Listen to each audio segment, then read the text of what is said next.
one morning, leaning slightly in the damp grass. 2 weeks later, the house was empty.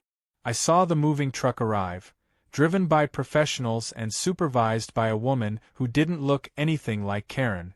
She stood near the curb with a clipboard, not her kind, though, and directed the movers without saying much. When I walked over and introduced myself, she smiled politely and said she was from the relocation service. Karen had left town, she said, and wouldn't be returning. I asked where she'd gone. The woman shrugged. Somewhere smaller, I think. She said she wanted to reset. I nodded. That much made sense. When you burn down everything around you, a reset is all you've got left. After she left, I stood at the edge of Karen's yard. It was overgrown, the grass unkempt, flower beds half dug and abandoned. I found one of her old signs behind a bush, face down and weather-warped. Community starts with you. I almost laughed. I left it there. Back on my land, life moved on. The cattle were healthy. The fences were strong. The trail cams stayed quiet, save for the occasional deer or fox. Clara checked in once via email just to say the next training group wouldn't be returning until spring. I responded with a short message. Gate will be open. Coffee will be hot. I meant it. For all the madness the incident caused, it reminded me how much I appreciated the silence, the rhythm of my own space, and how rare it was to be left alone these days. But not everything faded so quietly. A strange thing happened online. One of the FBI trainees, now graduated and stationed elsewhere, had written a blog post about the event. It wasn't official or detailed, no names, no footage. Just a reflection. He described what it felt like to run drills in real time, to suddenly be put in a real scenario with real stakes and real unpredictability. He talked about the importance of awareness, of respecting local property, and of the surreal moment when his team had to arrest civilians in camo on private land with printed HOA map. He never mentioned Karen. But he did mention me. The landowner was calm, he wrote. Didn't escalate. Knew when to step back. In a way, he was more disciplined than most of us. That line hit me harder than I thought it would. Soon after that post, a few local reporters reached out again, asking if I wanted to share my side now that things had settled. I declined.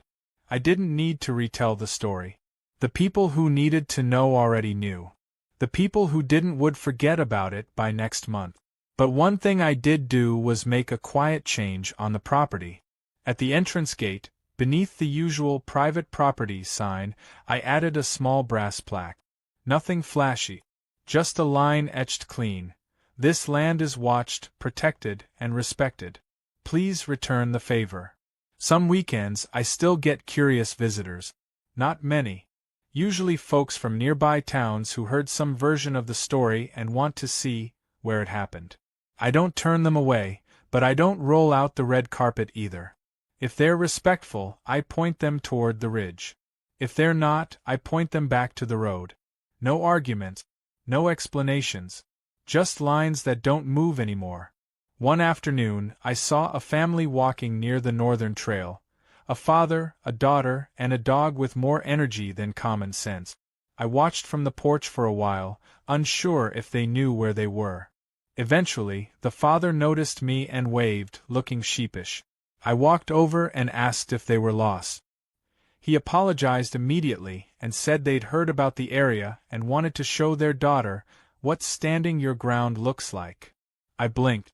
Wasn't expecting that. Then he pulled out a small laminated article from his back pocket. The original news story with the headline about the HOA that went too far. His daughter smiled and asked, "Did you really stop them with no gun?" I told her, no. I stopped them with facts. And patience. She looked confused. He looked proud. I let them walk the trail for 15 minutes, then escorted them back to the road. That moment stayed with me.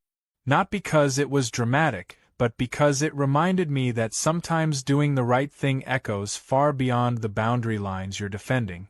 It's not about winning loudly. It's about standing quietly when it matters. As the seasons shifted again and winter crept in, I found myself watching the gate a little less. The cameras stayed on. The fences held. But I no longer felt like I was guarding something fragile. I was simply living on land that had already proven its strength. And I had too. Karen was gone. The HOA was gone. The court case was closed. And the only thing that remained was peace. In the end, what began with a woman banging on my gate and claiming she had rights to my trees ended with her walking away from everything she thought she controlled.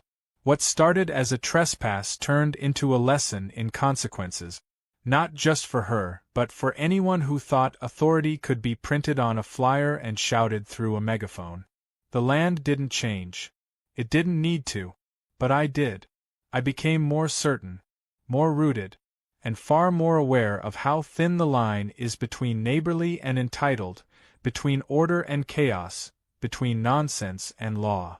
And I'll say this for the last time, never underestimate the power of silence, truth, and a locked gate. They may not make the loudest statements, but they sure make the ones that last.